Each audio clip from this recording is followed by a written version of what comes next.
জুবিন ক্ষেত্ৰত প্ৰৱেশৰ ক্ষেত্ৰত SOP লাগে নে নালাগে এই লৈ অব্যাহত আছে প্ৰতিক্ৰিয়া।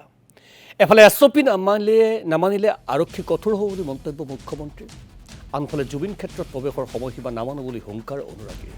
জুবিন ক্ষেত্ৰত একাংশই মদ্যপান কৰি উদ্ভণ্ডালি কৰে, সেই অনুৰাগীৰ প্ৰৱেশৰ ক্ষেত্ৰত বান্ধি দিয়া হৈছে সময়সীমা। এই যুক্তি দিছে চৰকাৰে। বিপৰীতে ৰাইজৰ দাবী, জুবিন ক্ষেত্ৰলৈ যোৱা সকলো লোকে মদ্যপান নকৰে, সকলো লোকে উদ্ভণ্ডালিও নকৰে। যদি কোনোৱে উদ্ভণ্ডালি কৰে তেন্তে তাক নিয়ন্ত্ৰণৰ দায়িত্ব আৰক্ষী প্ৰশাসনৰ। সুৰাপায়ীৰ বিৰুদ্ধে আৰক্ষীয়ে ব্যৱস্থা লওক। SOP গৰু চোৰৰ ক্ষেত্ৰত দিয়ক, বাৰ বা ৱাইন শ্বপৰ ক্ষেত্ৰত SOP দিয়ক। জুবিন ক্ষেত্ৰত আমি কোনো ধৰণৰ SOP নামানো, এয়া অনুৰাগীৰ হুংকাৰ। নচলো আমি চাওক, মই বিজেপি মানুহ হয়, মই বিজেপিত ভোট দি আহিছোঁ ইমান দিনে।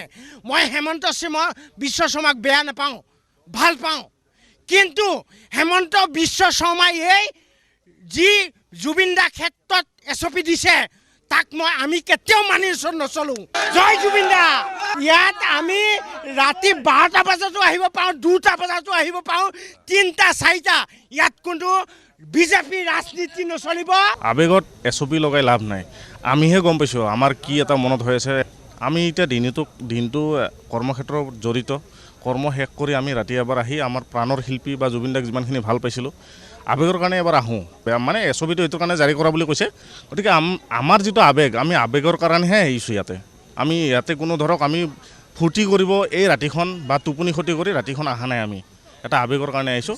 SOP আমি SOP নামানো, ইয়াৰ বিকল্প আছে। আপোনালোকে ব্ৰেড এনালাইচাৰে চেক কৰক ৰাস্তাত, আমি মানি ল'ম। আপোনালোকে প্ৰশাসনে বেলেগ ফালে গতি খাওক। ইয়াত সমাধি ক্ষেত্ৰত এই পবিত্ৰ স্থানত আমাৰ যেতিয়াই মন যায় তেতিয়াই আহিম। ৰাতি 900 বাছবিলাক ৰখি ইয়াতে যায়, তেওঁলোকে 2টা বজাত আহি পায়, তেওঁলোকে কেনেকৈ ইয়াতে সমাধি ক্ষেত্ৰত আহিব? গতিকে আমি কোনো ধৰণৰ অসমৰ ৰাইজে SOP নামানো। SOP যদি দিব লগা আছে গুৱাহাটীৰ সেই ডিস্কো বাৰকেইখনত দিয়ক, এই গৰু চোৰকেইটাক দিয়ক SOP। আমি কোনো SOP মানি লওঁ, আমি সাধাৰণ জনতা হয়, কোনো পলিটিকেল পাৰ্টিৰ লগত নাই। আৰক্ষীয়ে কাকো বাধা নিদিয়ে, আইন মানুহৰ কাৰণে। আমি এটা নিয়ম বনাইছোঁ, নিয়মটো পালন কৰাটো মানুহৰ দায়িত্ব। আৰু কোনোবাই যদি বোলে নহয় আমি গোটেই ৰাতি যাম, যিসকলে যাব তাতে যদি কিবা গণ্ডগোল হয় তেওঁলোকৰে দায়ী হ'ব। আমিতো জুবিনৰ সমাধিত পুলিচ CRP লগাব নোৱাৰোঁ। যি মানুহে আইন ভংগ কৰিব, পিছত যদি তাতে কিবা বিপদ হয়, আইনে তেওঁলোকৰ ওপৰত ব্যৱস্থা ল'ব।